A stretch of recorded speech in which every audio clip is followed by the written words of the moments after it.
Pedro from A&P-REACTS. I'm here today with the great, mighty Pete from Ensiferum. How's it going? So far, so good. We got rainy weather, so it's perfect time for a chat.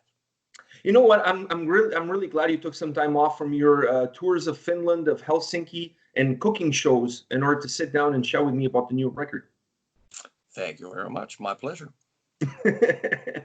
And speaking of the new album, where did the idea for the theme, like the ocean theme, the sea theme, came about?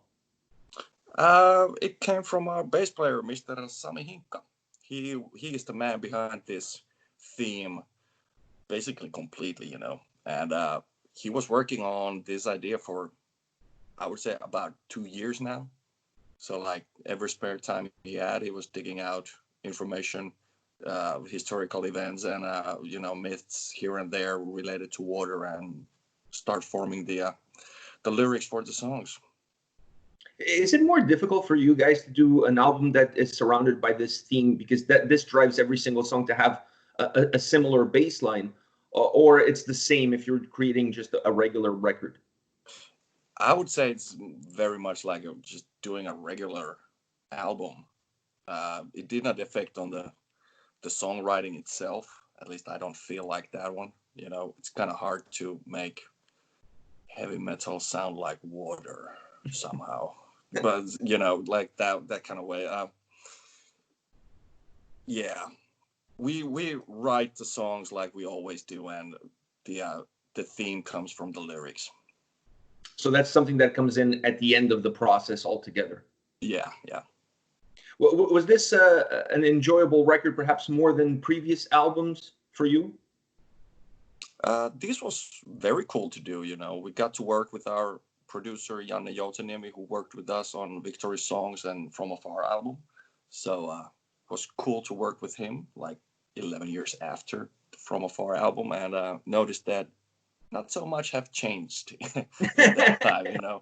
He still kicked our butts on studio, to push the maximum effort out of every single guy, and it was fun. It was cool to do. When you guys go into the studio, do you have almost all the material already finished, and then it's just really putting the last trimmings on it? Or do you leave some room to change some things around it and still be creative while being in the studio recording the album? We kind of like have the frames ready for all the songs, but all the last details comes during the time of recording whatever you're doing, like guitars and vocals and everything. And all these modern times, it's very easy to go back to change a chord here and there and fix the melody to fit a lot better with the vocals and stuff like that. So that the final touch comes while recording whatever part we're doing. At what point in time did you guys decide that you wanted to add a second vocalist, keyboard player, second vocalist to the band? Pretty much the time when Netta left the band a couple of years ago. So and then we started to look for a new keyboard player, and we wanted to also have a clean vocalist who could actually do lead clean vocals, since Sami and Markus, they can sing, but they are not lead singers, as we already know, And then we found this man, Mr. Pekka Montin, and we were very convinced about his voice when he first opened it up at the rehearsal place. When we heard that one, we're like, okay, yeah, you're hired, dude. Thank you. Was it a long process? Was it hard to find out? How did you guys discover him? Do you guys knew him already? No, we did not know him. We put it out the application that we're searching for a vocalist keyboard player, and we got several hundreds of candidates all over the world, and this man was picked up from that one. He was able to also to travel to Helsinki to a rehearsal place pretty fast, and well, when we met the guy, heard his voice, we're like, okay, yeah, done, thank you. Yeah, you guys were sold. Yeah, very sold, very sold. The search was over. The search was over. It was very much over, yeah. Is it something that it would be like you guys consider it would be hard to find somebody who's going to be a lead vocalist and play keyboards at the same time? At any point in time, did you think that perhaps that search was going to be difficult and maybe have to break that down into two different band members, or you always wanted them to be able to do both? Well, of course, the best option would be that you could have it both on the same person, you know. We did not have any kind of time limit on it, so we would still be searching if we would not find a suitable person for it. So we're very happy that it was relatively easy process in the end to find this guy. That would have changed this album completely. Absolutely. It would not sound like this if he would not be in the band. Yeah, because I felt like the addition of his vocals really changes the dynamic of the record. You guys are able to do a lot more. You're able to expand the sound a lot more. You're able to have a dynamic that you can sing with somebody else, almost have like duet style tracks. You don't have them on the record. This record is a completely different album. Yeah, true that. I really like how much we actually put his vocals on this album. It gives completely new reach for our songs and how they sound. And I think it was also time for this band to take this step forward, you know, since we always want to keep moving forward with the music, how we sound. And this was a very much the right move to do at this point. You know, it's not very common that a band's lead singer is cool with the idea of bringing another lead singer into the band. So I was surprised when I listened to the album and I saw how much of his vocals you guys used on the record. It's almost like 50-50 between the two of you, I felt, as far as taking time and being the lead vocalist on the tracks. For you, I get the sense that you're not really bothered by it. You want what's best for the band and you want what's best for the record. Is that a fair assumption for me to take? That is very fair and very correct also. You know, I don't mind laying back. I've been doing the vocals, and I can also imagine this one will be a very cool thing on a live show too. So I can actually get the fuck out from the center of stage because I'm usually glued to the center microphone pretty much the whole show. So this will also give me a lot more room to move on stage and give Pekka the center stage at that point. And I could just lay back and play guitar and be cool somewhere in the corner.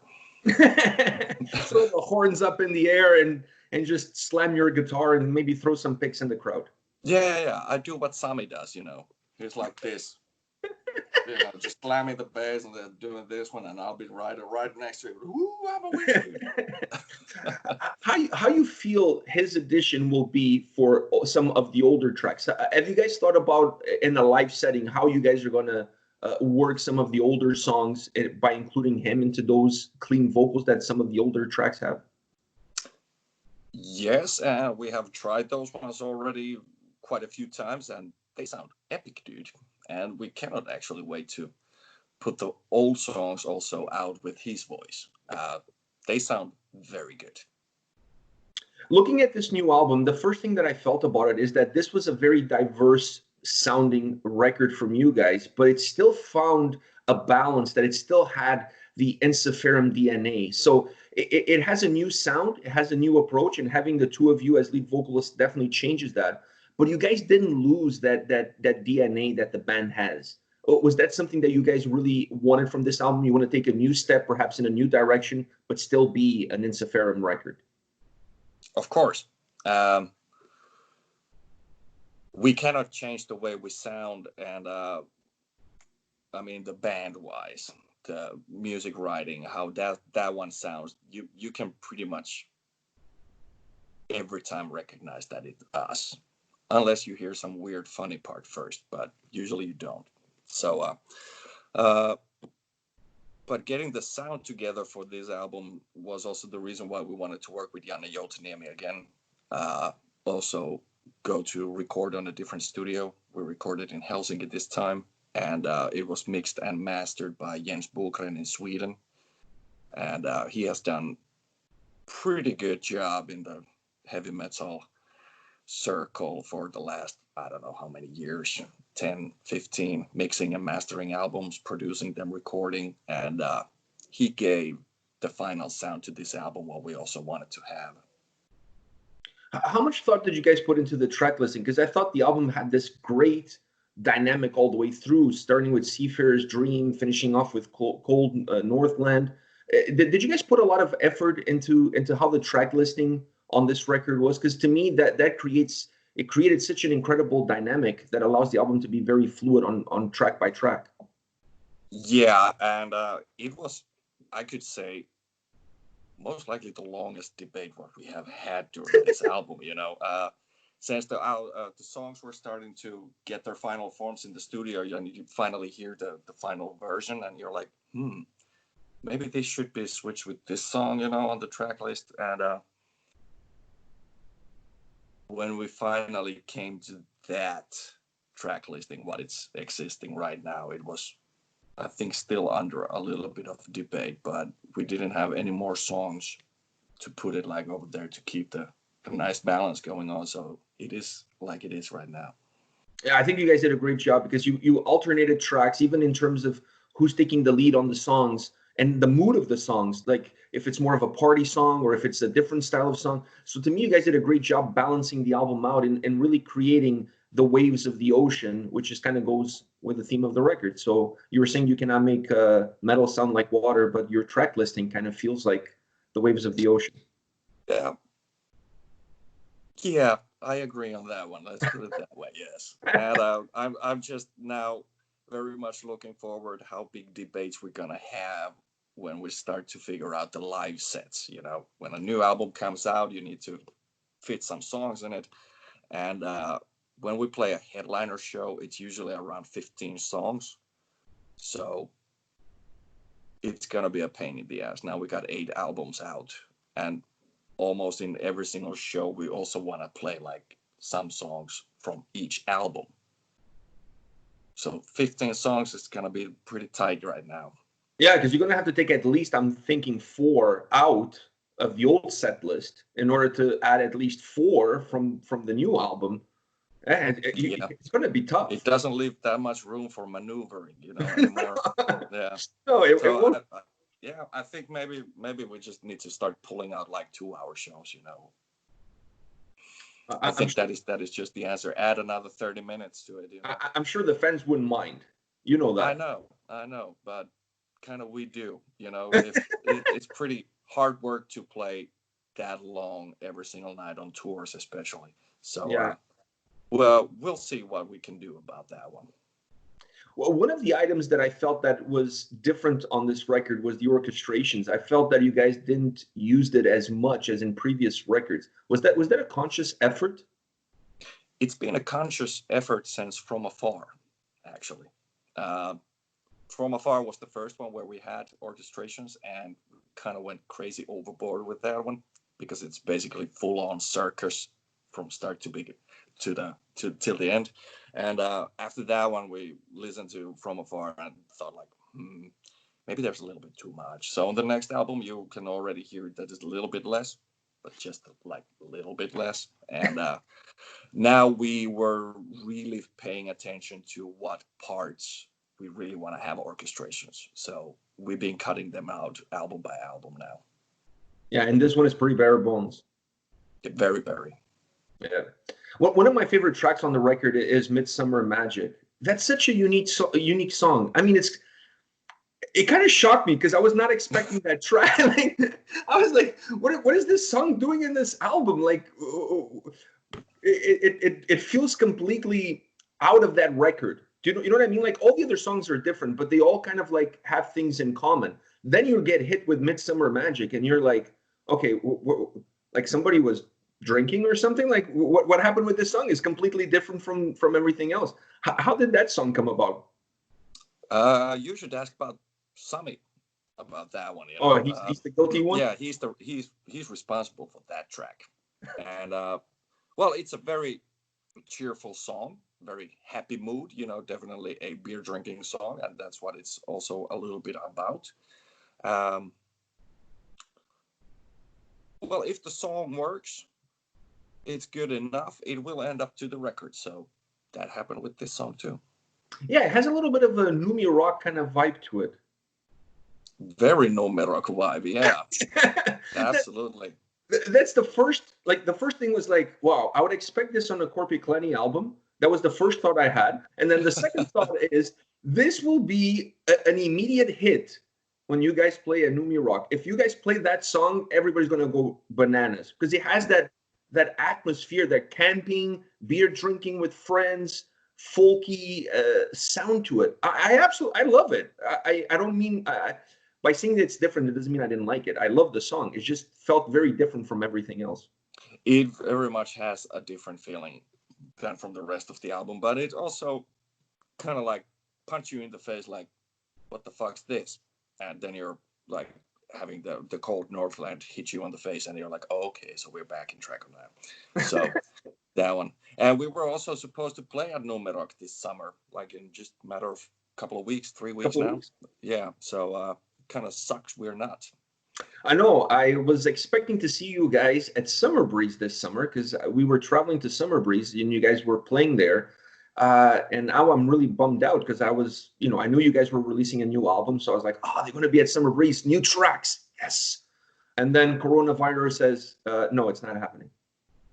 Absolutely. I don't know, like, how long this is going to take. There's no saying. Nobody can tell actually anything at the moment. And I think the after effects of this one will be seen for a quite long time. This doesn't just affect on bands only, but also to venues and to festivals. Like the financial hit of this one is going to be something that we have never experienced before. So Yeah.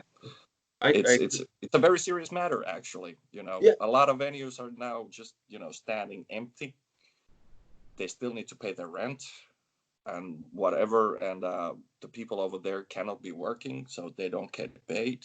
And that is very worrying to me, because when this thing finally clears out and this, let's say, couple of 100,000 bands want to go on tour at the same time, Yeah. there is not enough venues for bands to play, actually. Yeah, So, and it's going to be a pick and choose from the venue. They're going to be able, because there's going to be so much supply of bands going on tour that the venue is going to be able to choose who they want. Yeah, and just when we think of touring, I usually just think of like heavy metal bands, but there is tons of other style of music who also tour a lot, So when all these people also go on tour, and one thing is for sure, that there is not enough tour buses for all the bands to travel also. So it's gonna get tricky, very tricky. Yeah, I think the problem is a lot bigger, like you said, than what people realize. People are just upset that they can't go to a show, but you got the venues, you got the promoters, you got the people that work the venues, you got the crew that you guys take on the tour, you got the tour buses, you got you guys. Like it's such a huge ecosystem that surrounds touring and bands that's affecting everybody. I think perhaps the solution it's going to be, instead of having smaller tours, bigger bands will have to get together and do almost like a festival style tour in order to not step on top of each other. Do you know what I mean?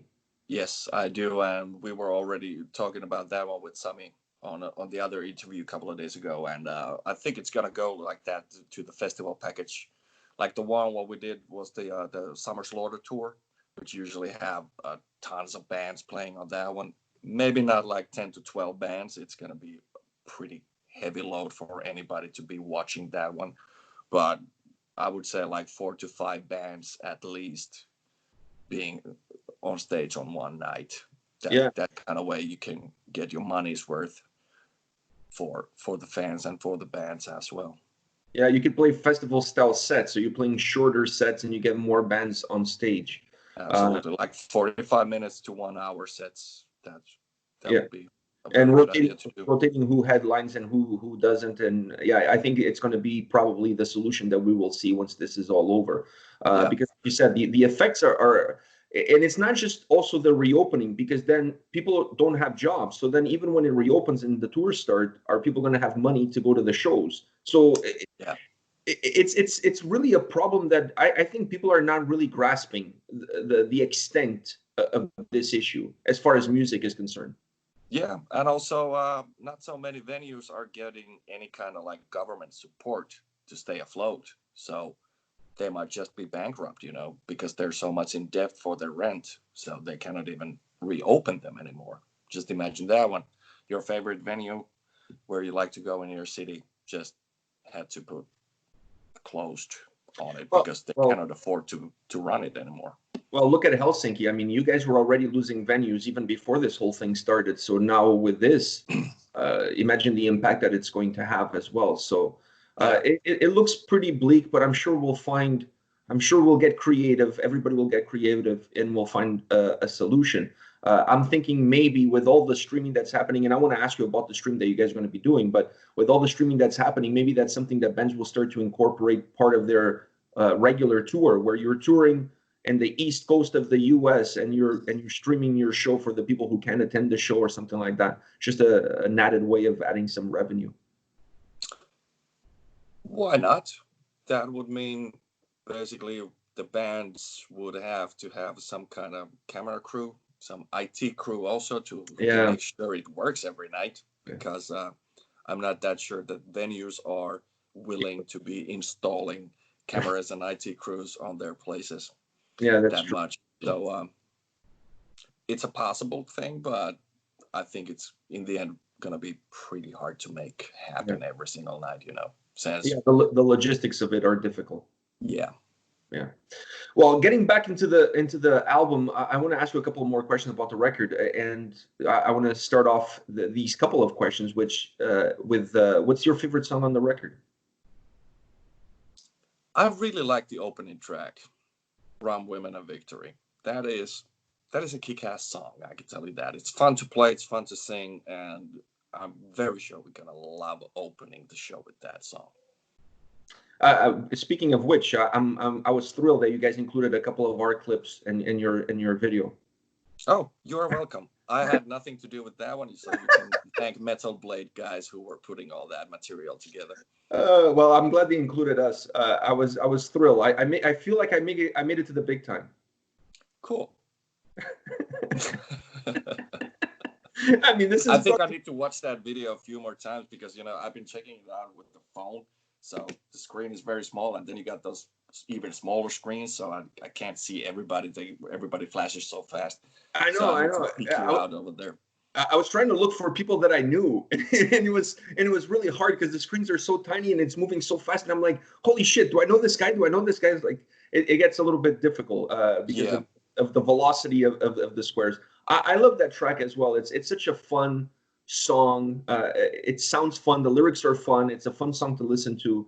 And it really starts off the record with a little bit of a feel of old Ensiferum before you get hit with songs that perhaps have more of a newer vibe. Do you feel that way?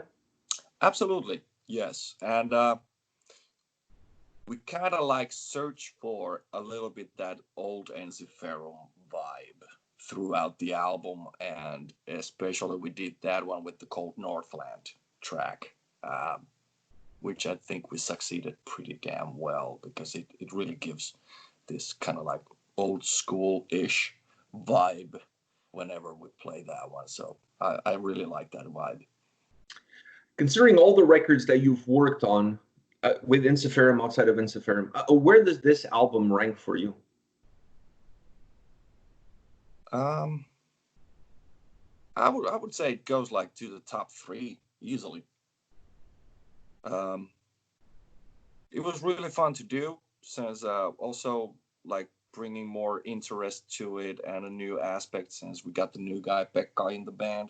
It was really cool to watch him work in the studio, and I'm like, how the fuck can he sing like that? And I'm like, no, it's just cool, Are you guys wondering what the reaction from fans are going to be when the album comes out and they see the role that he played, and they also feel the new sound that you guys created on this album, or you guys are super confident that the album is going to speak for itself?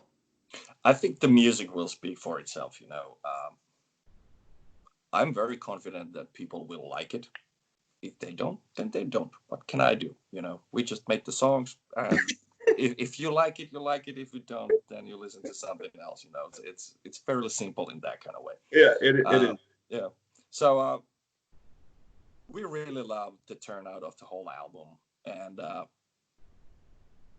kind of like also the next step what we took with Pekka, bringing him into the band and his voice on this album, and I think it will be a very good thing. Last question for you, and that is surrounding your live stream at Sonic Pump Studios on the release date of the album. Are you nervous about doing the live stream? Like, I mean, you're playing in front of thousands of people that are not in front of you. It's gonna be extremely weird, you know, kind of like getting that live feeling when basically there is nobody. There's just a dude with a camera in your face. So it's kind of hard to grasp that idea, but I think it's gonna be, well, just weird in a way, but I think we're gonna be able to pull it off and have fun as much as we just can. I think we need to just go even more crazy than we usually go live, you know, that we get the feeling. We just imagine like the crowd on Wacken, you know, maybe just put a huge poster over there, like from, you know, Wacken aerial photo on it, and we're like, yeah, that's our crew, man. That's the place where we're playing. So need to use your imagination on this one, and once we actually get set it up to the studio and see how we're gonna be over there and stuff, we'll figure it out. Yeah, because Sonic Pump, I was there last year when I was in Helsinki. It has a very homey feel to it when you're in there. So you could almost play it as if you were just doing like a jam session or just a practice run on some songs. But when you're doing that, you're kind of connecting with each other and there's nobody watching. But this time you can't really turn your back to the camera and talk to Sammy about something because there's people watching from that camera. So you're going to have to combine that homey feel of doing a jam session with still performing to people. It must, at least in the beginning, I think it's going to be a little bit strange. I think it will be strange throughout the whole set. I'm fairly confident about that one. It's like, since the interaction with live audience brings so much feedback to your playing and how you are on stage, and now we don't even have a stage. It's just a studio floor where we're gonna set up and stuff. So like I said, it will be weird and very interesting. I think you can read that one from our faces too on the show. Yeah, I'm definitely going to be checking it out. And I was going to say, I mean, at least you have experience now with the cooking that you've been doing online. But with that one, you can actually interact with the people. With this one, you can't. You know what I mean? Like, yeah. There's no interaction whatsoever. You just know that they're there, but it's not like you can hear the comments or see the comments or, you know, get the little hearts or whatever the case might be, right? Yeah. I don't know. Would it be a good idea to put a huge monitor in front of everybody so you can read the comments as they come, you know, to see all the hearts and stuff? But then it's kind of hard to focus on playing and singing if we're reading the comments while we try to do that one. So I think we're gonna just leave the comments to the other section and keep the playing and singing on the priority part. Expect from that show as far as the set list is concerned? Are you guys going to play the whole record, or are you going to mix up some of the old tracks with new tracks? We are going to play old tracks. We're going to also dig some archives for that one to pick up like rare songs what we haven't played in years, literally years, you know, and we're going to play almost the whole new album. Not quite. I think it was like 5 or 6 songs from it. And then add the rest for the oldies and goldies on it. Well, I'm excited about the prospects of seeing you guys live. I'm definitely going to log in. I'm definitely going to be watching you guys. It's not the same as watching you guys live, but it's the next best thing. So it has to be the next best thing, you know. We got nothing else. There's nothing else, exactly. Yeah. I'll be there virtually, clicking on hearts. You're not going to see them. You're not going to see them, but that's okay. I'll be doing that virtually and throwing the horns up and asking for a guitar pick, which, you know, I'm not going to be able to get one, but it is what it is. If I throw it really hard and the winds are correct, you might arrive to Canada. Yeah, you never know. You never know. Maybe by the next winter solstice, we'll get here. Yeah, I could throw you a pick. I'll just since it's right at the ocean shore, the studio, I can throw it out the window in a bottle, cap it, I throw it and I write Pedro, Yeah, Canada. So it will arrive eventually. hopefully. Yeah, eventually. All right, Pete. Thank you very much for your time today. Best of luck with the release. I love the album. I think you guys hit it out of the park with this one. It's really a fun, great sounding record, and it has a lot of new Ensiferum in it, but it still has that old Ensiferum heartbeat in the middle of it. So you guys did a wonderful job. Thank you very much. All the best. Thank you.